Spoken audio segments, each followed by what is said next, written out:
open, meaning naka-off muna yung ECB natin. And then kung nakikita nyo dito sa position indicator, meron tayong tatlong position indicator, which is connected, test, and disconnected. Pag connected, meaning connected yung ECB natin sa bus bar, sa likod, as well as sa controls.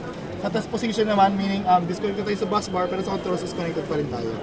So disconnected, meaning is disconnected tayo sa bus bar, as well as sa controls. Sa pag-draw out naman, dito tayo sa kabila. Sa pag-draw out po ng mga ECB natin, kung narin nag-PPM or naglilinis tayo or maintenance, mga ECBs natin, first, babad lang tayo sa may push to open. Then ipasok natin to. So once kakapakapay na natin ng konti, dapat sumagat yung mismong ano natin, ito sa crank. And then meron tayong padlock provision dito, ilulubog lang natin or pupush. Once na nakapush, ready to ano na ulit tayo. Clockwise for to connect, and then counterclockwise naman to disconnect. So disconnect tayo. So babad lang po ulit.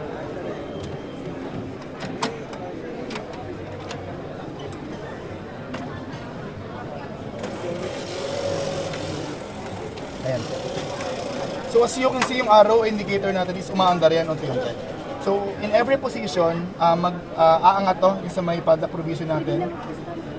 So kapag umangat na to or nasa position na tayo, test position, yan, unti-unti lumalabas yung ECB natin. Draw out? Yes po. Ito lang. Ayan, umangat, push lang po ulit in every position. So disconnect naman. Disconnect disconnect na siya. Yes. So once na umangat na to, sir, sa pangalawang beses, disconnected na po yung mga ECBs natin. Normal lang na medyo gumaganit yung mga ano natin na yung sa kanak natin. So once disconnected na tayo, ready to draw out na po yung mga ECBs natin. So pag draw out naman po, dapat sabay sir sa pag-draw out. Push lang po ulit tayo dito, and then draw out na tayo. No need to worry na baka laglag yung mga ECB natin kasi meron naman po siya, kumbaga parang limit na ano pa tayo. And then support na test rate sa wasang balik.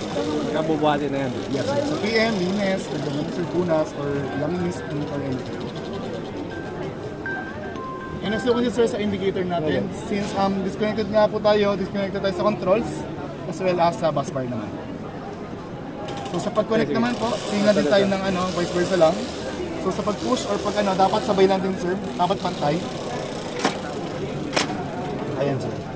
So charge, and then same procedure lang din po ulit. Dapat sir open, siyempre. Excuse me sir. Okay. And then babad lang po ulit tayo ng push button dito. Babad, and then pag nakalusot na or nakapasok na sir, push lang po ulit tayo for padlock provision. Then once na nakapasok na, disconnected, test, punta lang tayo kay test position nila. So, and then, sa pag-connect naman po is clockwise.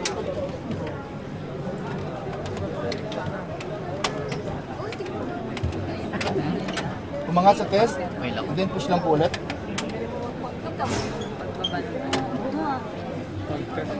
Test mo muna siya. Yes sir. Paano yung test? Balik na sir, disconnected pa rin siya sa controls pero sa bus bar supply, wala tayo sir.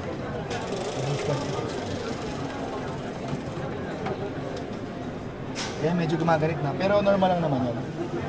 So no need to worry about that. Wala bang motorized yan? Sorry sir. Walang motorized yan.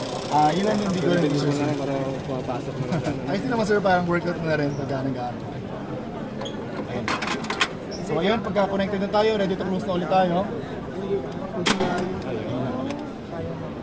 Pasok na yan. Yes sir. Oo, close na. Yes sir. Para saan ito ginagamit? Sorry? Ito sir, sa pag-charge po. Pag-charge? Manually sir. Manually? Yes, sir. Kumbaga, kaso yun nga sir, since meron tayong electrical charging, kumbaga pagka wala tayong sir supply, kumbaga hindi present sa supply or nagkaroon sir ng problema, Yan na yung 67 tsaka yung 8. yes sir, 7 to 8. Yes sir. Okay lang. Okay. Pwede na magpapatay.